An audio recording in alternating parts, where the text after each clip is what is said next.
तो ये है चैप्टर 10 एक्सरसाइज 10.2। इस वीडियो में हम क्वेश्चन नंबर 1, क्वेश्चन नंबर 2 और क्वेश्चन नंबर 3 तीनों क्वेश्चन हम करेंगे। तो सबसे पहले क्वेश्चन नंबर 1 पर आ जाते हैं। क्वेश्चन रीड करते हैं। From a point Q the length of the tangent to a circle is 24 centimetre and the distance of Q from the centre is 25 centimetre. The radius of the circle is. Optional question है, तो solve करने के लिए सबसे पहले हम figure समझते हैं कैसे बना होगा। तो सबसे पहले हम बना लेते हैं सर्कल।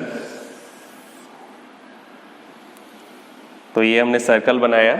सर्कल बनाने के बाद हम क्या करेंगे, एक टेंजेंट ड्रॉ करते हैं। टेंजेंट यहाँ बेस में ड्रॉ कर लेते हैं, एक टेंजेंट है। अब क्वेश्चन के अकॉर्डिंग जाते हैं। From a point Q the length of tangent to a circle is 24 centimetre.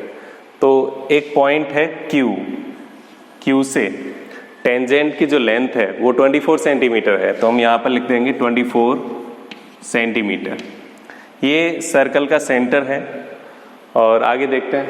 And the distance of Q from the centre. Centre है इसका, हमने सपोज किया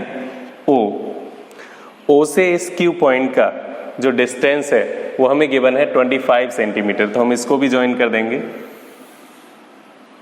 और इसको लिख देंगे 25 सेंटीमीटर। उसके बाद हम रेडियस ज्वाइन कर देते हैं यहाँ पर, क्योंकि लिखा हुआ है find the radius of the circle is 7 centimetre, 12, 15 और 24.5। तो हमें फाइंड क्या करना है, यहाँ पर रेडियस फाइंड करनी है। रेडियस फाइंड करने के लिए हम इसको सपोज कर लेते हैं R, और इसको आप पॉइंट सपोज कर सकते हो P। तो हमें बताया गया थ्योरम 10.1 में लिखा हुआ है रेडियस टेंजेंट पर परपेंडिकुलर होती है, तो ये 90 डिग्री एंगल बनेगा। जब ये 90 डिग्री एंगल बनेगा तो इसके सामने जो साइड है वो हाइपोटेनस होगी। मींस OQ क्या है, यहाँ पर हाइपोटेनस है, और ये इसका बेस हो जाएगा और ये हो जाएगा परपेंडिकुलर। तो हम पाइथागोरस थ्योरम अप्लाई करेंगे और रेडियस फाइंड कर लेंगे। ऐसे आप ट्रिपलेट से भी पता लगा सकते हो। यहाँ पे 24 स्क्वायर है, यहाँ 25 स्क्वायर है, ये 24 स्क्वायर है, तो यहाँ पर 7 स्क्वायर आ जाएगा। तो फिलहाल हम सॉल्व कर लेते हैं। सॉल्यूशन।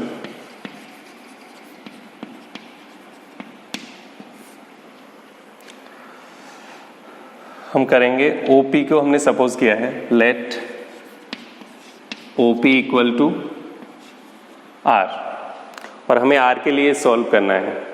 और आगे देखते हैं हम OP परपेंडिकुलर टू PQ, ये हमने लिखा, और इसका हम रीजन भी दे देंगे। Radius is perpendicular to tangent. तो अगर ये परपेंडिकुलर है टेंजेंट पर तो ये 90 डिग्री बन जाता है। 90 डिग्री बन जाता है तो ये ट्रायंगल जो बन जाता है वो राइट एंगल ट्रायंगल बन जाता है।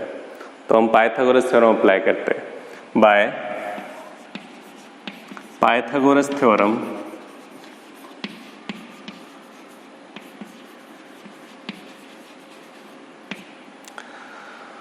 OQ स्क्वायर 25 स्क्वायर है और PQ 24 स्क्वायर हो जाएगा।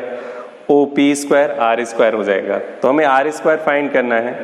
तो पाइथागोरस थ्योरम के अकॉर्डिंग होता क्या है, hypotenuse square equal to perpendicular square plus base square. Hypotenuse है यहाँ पर 25, तो 25 square equal to perpendicular R suppose कर सकते हैं हम, R हमने लिखा हुआ है R स्क्वायर प्लस बेस हो गया 24 स्क्वायर। तो इस 24 स्क्वायर को हम इधर ले आते हैं। 25 square minus 24 square equal to R square. हम ओपन करेंगे इसको, मतलब 25 का स्क्वायर फाइंड करेंगे, 625 आता है, minus 24 square 576 equal to R square. अब माइनस करोगे तो आएगा 49 इक्वल टू R स्क्वायर, और 49 स्क्वायर होता है 7 का। 7 square equal to R square. Square से स्क्वायर अब हटा सकते हो यहाँ से, तब वैल्यू आएगी हमारे पास R इक्वल टू 7 सेंटीमीटर। तो फर्स्ट क्वेश्चन का ये आंसर था, और इसमें ऑप्शन A करेक्ट है, R इक्वल टू 7 सेंटीमीटर। तो ये क्वेश्चन कंप्लीट हो चुका है। और इसके बाद हम चलते हैं क्वेश्चन नंबर 2 पर। तो ये है क्वेश्चन नंबर 2। क्वेश्चन रीड करते हैं। इन फिगर 10.11, ये 10.11 फिगर है।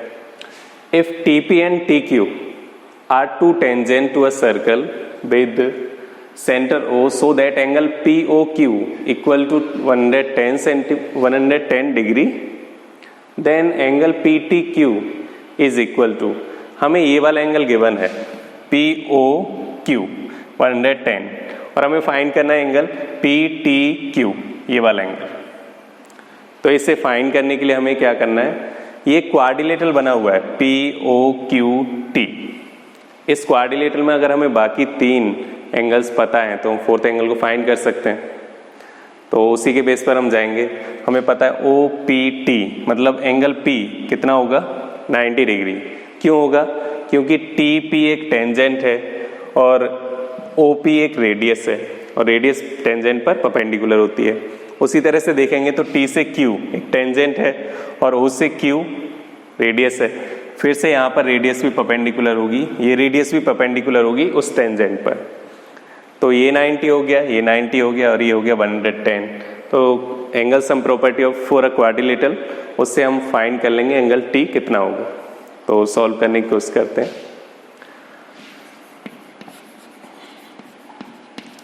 सॉल्यूशन इन क्वाड्रिलेटरल PTQO, ये हमने नाम दे दिया PTQO क्वाड्रिलेटरल का, उसी के अकॉर्डिंग यहाँ पर हम लिखेंगे angle P equal to 90 degree, या दोनों को एक साथ लिख लेते हैं। Angle P equal to angle Q equal to 90 degree. ये दोनों 90 डिग्री क्यों आए हैं, क्योंकि radius is perpendicular to tangent. Radius tangent पर परपेंडिकुलर होती है, इसलिए ये दोनों एंगल 90 डिग्री आ जाते हैं। और एक एंगल है O, angle O equal to 110, ये हमें गिवन है। नाउ सारे एंगल का हम सम कर रहे हैं, तो हम लिखेंगे angle P plus angle O plus angle Q plus angle T। जो हमें फाइंड करने को बोला गया एंगल PTQ, वो एक्चुअल में क्या है, एंगल T है। तो हम एंगल T फाइंड कर रहे हैं। Angle T equal to 360 degree. ये 360 डिग्री कहाँ से आया, क्वाड्रिलेटरल के एंगल्स का सम, इंटीरियर एंगल्स का सम 360 डिग्री होता है। ट्रायंगल का होता है 180 डिग्री, उसी का डबल हो जाता है क्वाड्रिलेटरल में। तो हमने 360 लिख लिया। अब एंगल P की हम वैल्यू पुट करते हैं, जो कि थी 90 plus angle O 110 plus angle Q फिर से 90 है प्लस एंगल T हमें फाइंड करना है इक्वल टू 360। आप इनको ऐड करोगे, 90 प्लस 110 200 हो गया, 200 प्लस 90 290 हो गया। तो हम लिखेंगे 290 plus angle T equal to 360। फिर आप इसको राइट साइड में लेकर जाओगे तो आएगा angle T equal to 360 minus 290। अब माइनस करोगे तो आएगा 70 डिग्री। अब एंगल T का आप पूरा नाम लिख सकते हो, क्योंकि हमसे PTQ पूछा गया है। हम लिख देंगे यहाँ पर angle PTQ equal to 70 degree. ये कंप्लीट नेम लिखना कंपलसरी नहीं है। कंपलसरी तब होता है जब एक ही पॉइंट से, जैसे O से यहाँ पर 2 एंगल बन जाए या फिर T से 2 एंगल बन जाए, तब हम क्या करते हैं, पूरा नाम लिखते हैं उसका। अदरवाइज हम शॉर्ट में लिख सकते हैं। एंगल T हमने लिख लिया है, तो PTQ इक्वल टू हो जाएगा 70 डिग्री। और ऑप्शन यहाँ पर कौन सा ठीक था, ऑप्शन B इज करेक्ट। उसके बाद हम चलते हैं क्वेश्चन नंबर 3 पर। तो 3 देख लेते हैं। तो ये है question number 3। If tangent PA and PB from a point P to a circle with centre O are inclined to each other at angle 80 degree, then angle POA is equal to. तो पहले हमें समझना होगा कि POA या फिर कोई और एंगल है 80 डिग्री, ये कहाँ पर बने हुए हैं, कैसे बने हुए हैं। तो उसके लिए बनाना होगा हमें फिगर। तो हम एक सर्कल बनाते हैं।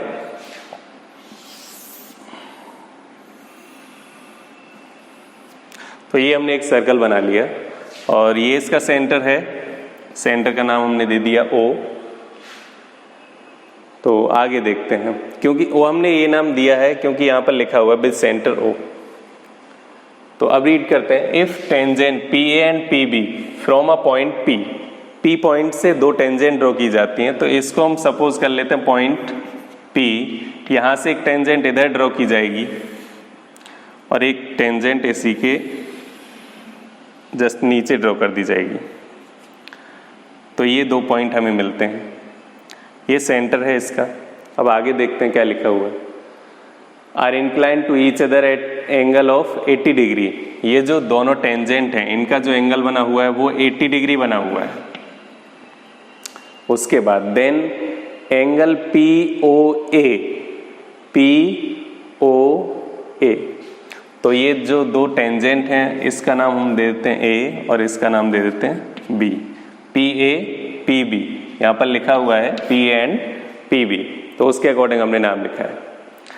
तो हमसे पूछा गया अभी POA, इसको भी हम ज्वाइन कर लेते हैं।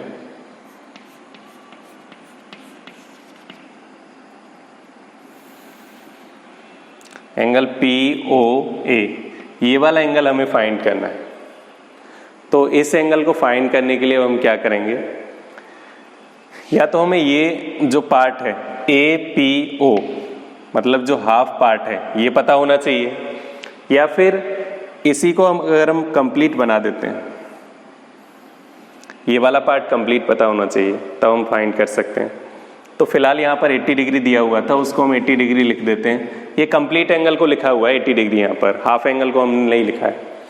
तो अब हम चेक करते हैं कि ये जो लाइन ड्रॉ की गई है यहाँ पर O से P तक, क्या ये इस एंगल को बाइसेक्ट करेगी या फिर नहीं करेगी। अगर बाइसेक्ट करेगी तो हम सॉल्व कर पाएंगे, बाइसेक्ट करेगी तो ये 40 हो जाएगा, ये 90 है, और तो ये कितना रह जाएगा 90 + 40 130, और 180 में से हम माइनस कर देंगे तो ये 70 आ जाएगा। या फिर आप इसको फाइंड कर लोगे टोटल 140, तब हम इसका हाफ करेंगे। लेकिन हाफ करने की कंडीशन क्या है कि हमें पता होना चाहिए कि ये जो लाइन है वो इस एंगल को या फिर इस एंगल को बाइसेक्ट कर रही है। बाइसेक्ट करने के लिए हम क्या करेंगे, ये जो दोनों ट्रायंगल बने हुए हैं इन दोनों ट्रायंगल्स को हम प्रूव करेंगे कि ये कॉन्ग्रुएंट ट्रायंगल्स हैं। अगर ये कॉन्ग्रुएंट है तो फिर ये वाला एंगल इसके इक्वल हो जाएगा। तो हम लिखते हैं सॉल्यूशन के लिए,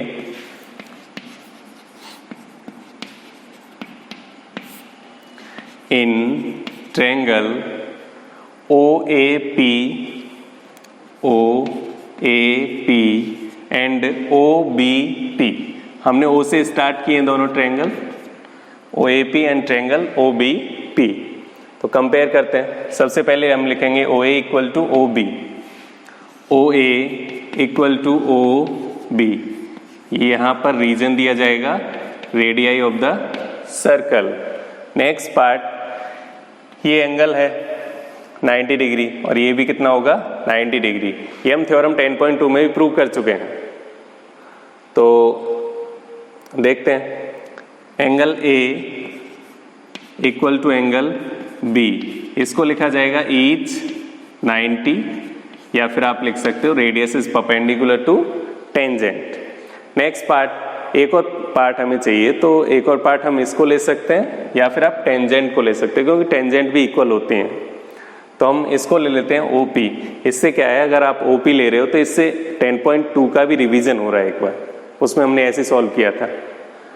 तो हम लिखेंगे OP = OP और इसका रीजन दिया जाएगा कॉमन। नाउ बाय कौन सा रूल अप्लाई हो रहा है, एक साइड है, उसके बाद ये कॉमन साइड है, और फिर यहाँ पर ये 90 डिग्री है। लेकिन 90 डिग्री के सामने वाली जो साइड होती है उसको हम हाइपोटेनस बोलते हैं। तो right angle, hypotenuse and side, यहाँ देखोगे right angle, hypotenuse and side. By RHS rule triangle OAP is congruent to triangle OBP।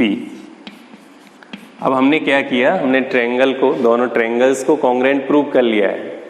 Congruent prove अगर हो गया है तो हम क्या करेंगे, अब इस एंगल को फाइंड कर लेते हैं, कंप्लीट एंगल को, और इसका हम ऐसे भी नाम लिख सकते हैं, एंगल 1 और एंगल 2। तो अगर ये कॉन्ग्रुएंट प्रूव हो गया है तो एंगल 1 किसके इक्वल हो जाएगा, एंगल 2 के। Now angle 1 equal to angle 2, और इसका रीजन देंगे हम by CP CT, corresponding parts of congruent triangle. जब हमने एंगल 1 एंगल 2 के इक्वल प्रूव कर लिया तो हम आगे सॉल्व कर पाएंगे एंगल O को फाइंड करने के बाद। तो इतना हमने लिख दिया है, इसको बना देते हैं हम इक्वेशन 1। आगे चलते हैं। नाउ एंगल सम प्रॉपर्टी के अकॉर्डिंग चल रहे हैं। अब हम, ये एंगल है 80, तो हम लिखेंगे यहाँ पर 80 प्लस ये वाला एंगल है 90 डिग्री, या फिर ऐसा करते हैं, पहले एक बार नाम लिख लेते हैं इनके।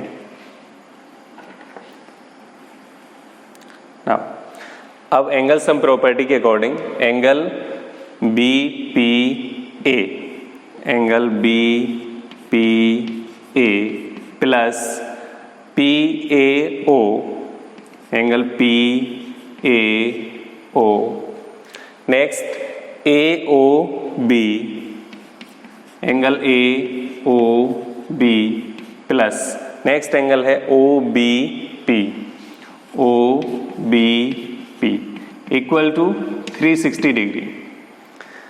ये फिर से क्वाड्रिलेटरल बना हुआ था, और क्वाड्रिलेटरल का सम होगा वो होगा 360 डिग्री।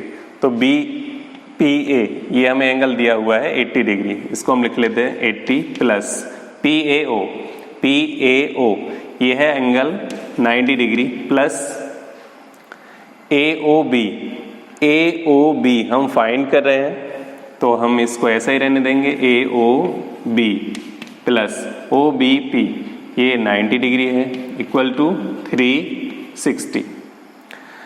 तो अब हम क्या करेंगे, इनको ऐड करते हैं, 90 प्लस 90 180, 180 प्लस 80 ऐड होकर हो जाएगा 260। तो हम लिखते हैं यहाँ पर angle AOB equal to 360 minus 90 plus 90 हुआ 180, 180 प्लस 80 260 हुआ। तो 260 को हम इसमें से माइनस कर देंगे राइट साइड में ले जाकर। Angle AOB equal to 100। तो अभी हमने AOB फाइंड कर लिया है 100 डिग्री। अगर AOB 100 डिग्री है तो हम आगे क्या कर सकते हैं, AOB का हाफ क्या होगा, AOP, angle AOP equal to half of angle AOB। तो हम कर देंगे हाफ ऑफ 100 डिग्री, तब ये सॉल्व होकर आ जाएगा 50 डिग्री।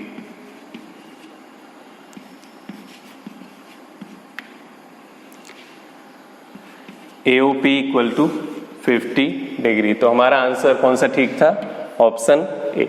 फिर से समझ सकते हो हमने क्या किया यहाँ पर, हमें ये 80 डिग्री दिया हुआ है तो हमने इसके अपोजिट एंगल ये वाला फाइंड कर लिया, एंगल O आया यहाँ पर 100 डिग्री। 100 डिग्री आने पर हमने क्या किया, इसका हाफ कर दिया। इसका हाफ करने का एक रीज़न है हमारे पास कि ये दोनों ट्रायंगल कॉन्ग्रुएंट हैं, और वो रीज़न हमने यहाँ पर शो किया है। तो सबसे पहले हमने वही रीज़न शो किया है, एंगल 1 इक्वल टू एंगल 2। इस 1 का नाम चेंज करके आप AOP लिख सकते हो, और 2 का नाम चेंज करके BOP लिख सकते हो। तो इस तरह से भी ये लिखा जा सकता है। फिलहाल हमने 1 और 2 लिख लिया था, तो 1 इक्वल टू 2 हो गया।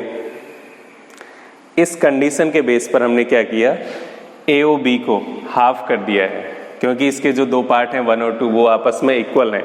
आपस में इक्वल हैं तो आप कोई भी एक पार्ट फाइंड करोगे तो वो उसका हाफ हो जाएगा, इसलिए हमने इसको हाफ कर दिया। तो मेन यही था, आप डायरेक्ट भी सॉल्व कर सकते हो इसको।